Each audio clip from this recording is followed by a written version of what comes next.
Hi, this is Randle here in Texas. And I'm Matt, here in Michigan. Today, Randall and I are reviewing a movie from 2018. It's BlacKkKlansman. It stars John David Washington, Adam Driver, Michael Buscemi, Laura Harrier, Jasper Packanen, and Topher Grace. It is directed by Spike Lee. Some of his other works include She's Gotta Have It, Do the Right Thing, Jungle Fever, Malcolm X, and Inside Man, just to name a few. Now, before we go any further, if you like this review, be sure to give us a thumbs up. Also, be sure to hit that subscribe button and ring that bell to get notified about it when our latest videos come out. BlacKkKlansman finds our main character, Ron Stallworth, being hired as the first black officer in the Colorado Springs Police Department. After being assigned to the Intelligence Department, he finds himself engulfed in an undercover investigation of the local Ku Klux Klan. Had a $15 million budget, but grossed $93.4 million. Has had stellar critical responses, very high audience response scores, and it is based on the book BlacKkKlansman by the real-life Ron Stallworth. This movie won the Academy Award for Best Adapted Screenplay. So, Matt, first time watching this for you, I think? What did you think of BlacKkKlansman? Yep, this is the first time I watched it. I've been wanting to watch this movie for quite a while, so I'm glad we actually took the opportunity to watch it now, too. I think Spike Lee crafted a very entertaining experience with this. I really enjoyed BlacKkKlansman, and I think John David Washington and Adam Driver specifically do excellent job in this movie. I do enjoy this movie quite a bit. Man, Adam Driver is so underrated in this film. I think he gives a great performance. Now, John David Washington's performance is also amazing, but Adam Driver really does it for me. That and Jasper Packanen, playing kind of the really far leaning, one might say far right, crazy Ku Klux Klan member. This Holocaust stuff never happened. That's the biggest Jewish conspiracy ever. He also gives a crazy good performance, and I agree with your basic sentiment that this is an entertaining film, but in true Spike Lee fashion, he does not shy away from the subject matter. He's not pretending that it's anything but a politically charged movie. So, for anyone who hasn't seen this movie or doesn't know, this is actually based on memoirs by Ron Stallworth, who's actually the character that John David Washington plays in this film. So, it's based on some true elements, even though a lot that we have in this movie is actually made up for the movie. And really, it takes place in the 1970s, but really, Spike Lee with this movie is trying to say more about things happening today than I think he is trying to say about the 1970s. Yes, it is absolutely very, very meta. There's no getting away from the America First message and who he's talking about. It's very obvious who he's talking about. And remember, this film came out in 2018. So it's not like a new movie. It's talking about a very specific individual. And that's a lot of things too, like I was mentioning, even though we're looking at the 70s, a lot of times they hint to like the future, like they're I guess they're mind readers or something, or they're just well at reading the situation. They're like, "Hey, can you see what this is building up to? Can you see what could be happening in the years?" Think about it. Affirmative action, immigration, crime, tax reform. He says no one wants to be called a bigot anymore. I guess Archie Bunker made that too uncool. So the idea is under all these issues, everyday Americans can accept it. And it's kind of interesting, John David Washington's character, Stallworth, he's kind of like, no, that couldn't happen, kind of thing. That's not what's going to happen. And they're actually hinting at actual events that are happening, just in the last, 4 or 5 years or so. You had mentioned that this does play kind of loose with the facts, which is true. So obviously the basic story is based on Ron Stallworth's memoirs and the book that he wrote. But there's a lot in here that is kind of just blatantly inaccurate, which rubs me a little weird. So the movie takes place in the early 70s, but the investigation actually took place in the late 70s. The character of Patrice is actually just completely made up, which is the character that John David Washington's Ron Stallworth is in love with, and it's his love interest throughout this movie. The timeline's all wrong. David Duke, played by Topher Grace, wasn't even the Ku Klux Klan Grand Wizard at the time that this movie purports to be taking place.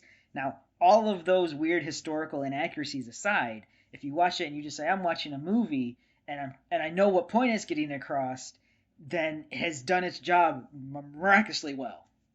Yeah, this is a movie that deals with some serious matters, but then at the same time, too, everyone in here is a character. I don't see them as kind of like, real, like we're looking at, hey, we're watching like a documentary film. No, that's not really what this is all. It shows you that, hey, this is a movie, this is supposed to be for entertainment. Yeah, if this had played out like Spike Lee's earlier mentioned Malcolm X, where it's really just hard hitting, it probably wouldn't have been anywhere near as fun to watch while still getting its point across. This movie is fun to watch. In fact, I would say there's a lot of comedy in this film, considering what it's talking about. They play a lot of it for laughs with the idea of a black man posing as a white man, but then having to go send a white man in to actually do the in-person stuff with the Ku Klux Klan. They're playing a lot of that serious while at the same time making jokes for, the comfort of the audience. Because that's part of it, too. You're kind of thinking, like, are they really going to think that John David Washington and Adam Driver are the same person? Like, you think, even though they're talking to John David Washington over the phone and you're hearing his voice, as soon as you meet Adam Driver and stuff, you're going to know, like, hey, these aren't the same people. But I like that the movie is actually, cognitive of that. They address it a lot of times, like, hey, you sound a little different, or hey... I'm sorry, have we met before? They're really... conscious. Spike Lee is really conscious of that in this film and kind of makes that part of the laugh, part of a gag or whatever with this film as well. But it also adds to that tension of the movie throughout. You're like, hey, are they ever going to be found out? Because they would be in serious danger if it found out that they're not who they claim to be. Yeah, and fortunately, in real life, the character that Adam Driver's portraying, his cover's never blown like it is in the movie, so he's never really found out. So that's kind of nice if you think about it from, oh man, in the real world, thankfully, everything turned out fine. There was no crazy drastic things happening to these people, although even in real life, you have to remember that was happening. In real life, Ron Stallworth was on the phone talking to David Duke. Black Ron Stallworth on the phone pretending to be a white man talking to David Duke in real life. And the idea of that is just crazy. And then they set an undercover, white officer in his place. The idea, you're like, this has to be made up. This is Hollywood fantasy. Nope. I don't know about you, Randle. I mean, Duke is played by Topher Grace, and in a lot of Topher Grace's movies and stuff, I have a hard time taking like him serious, but I think that works perfectly for this character. He doesn't play Duke as real serious. Like I said, it's a character in this movie. If there's one thing that I'd say that kind of hurts a little bit for me at the film near the end, it's kind of like we going back and forth between this though, like characters and taking these characters more serious, because they are doing more serious things. For me, that was a little bit of a disconnected little bit, where it definitely kind of like changes the feel, I think, of the movie for me, where it's kind of like, hey, sometimes we're seeing these as, like I said, characters, and other times we're seeing them as like, holy crap, real people kind of thing. The third act is largely made up for the sake of the movie, which is, and it's an interesting thing, the whole bomb plot wasn't real, at least that we're aware of. It's not in the memoirs or anything like that. And because Patricia's character is made up, the threat to her is obviously just fake anyways, because she's not a real person. The third act is a little bit different and probably stands apart from the rest of the movie because it's one of the most fictionalized parts of the film, outside of the fact that Ron Stallworth, the real life Ron Stallworth, did take a picture with David Duke. But like all the other things that are unfolding and going on around that are actually just made up for the sake of the film. I specifically like Stallworth's character. I mean, he is the focus of it. It's based on the real life Stallworth memoirs and stuff, but the character in this movie of Stallworth, I think, was really well done.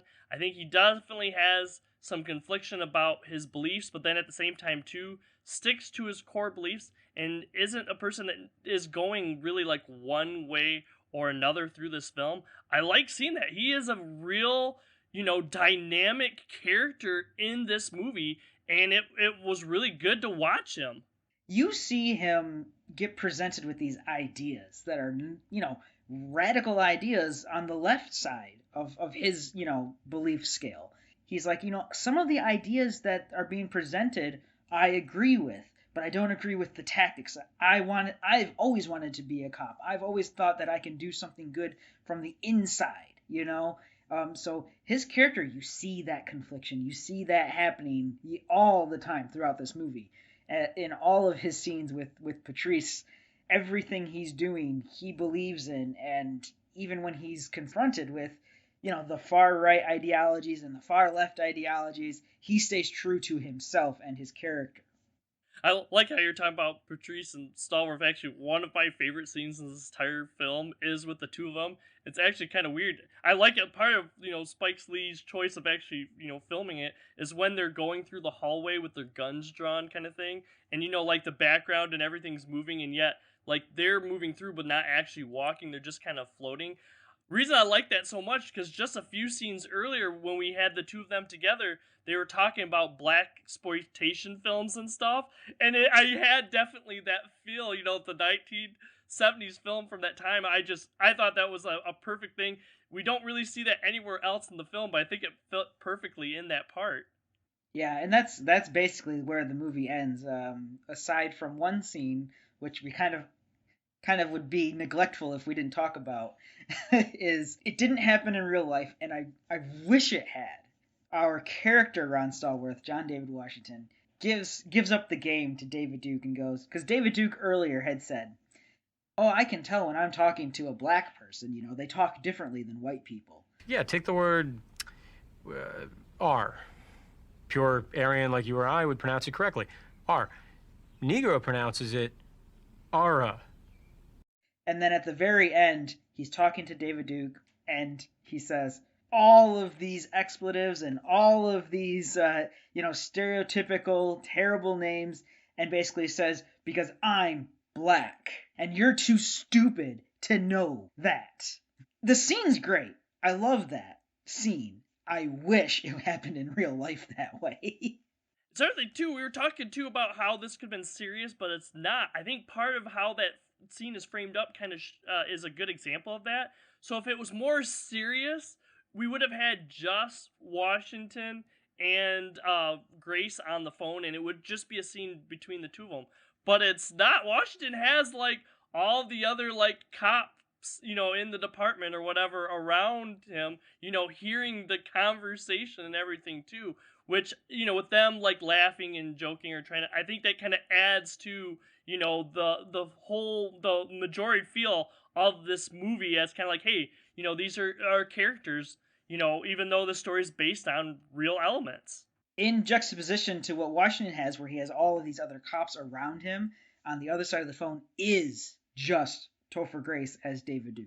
He's alone. And earlier in the film, they allude to, we've had some staffing issues, so the idea that the clan is much smaller, it's a fewer amount of people, whereas, hey, look at our heroes, look at our antagonists of this film, they have lots of people, they get their strength from having lots of different people. Yep, I definitely liked this movie. Even if you don't agree with the points that Spike Lee is trying to make in this movie, it's still very enjoyable. I highly recommend it. I wish I had seen it back in 2018, but I'm glad I got to see it now. Yeah, I am in love with this film. I don't watch it very often or anything, but this is my second time viewing it. It's pretty much as enjoyable as the first time I watched it, and probably caught a little bit more. So, kind of a fun film to watch again after about a year. Let me tell you, we have all sorts of flashback videos on our YouTube channel. Make sure to check those out. We also post on our Facebook page the day before what we're going to be reviewing the next day. We post new videos every Monday and Thursday, so be sure to come back and check out some more. For now, I'm Randle here in Texas. See everyone next time. I'm Matt here in Michigan. Have a good day. Next time on No Market Media.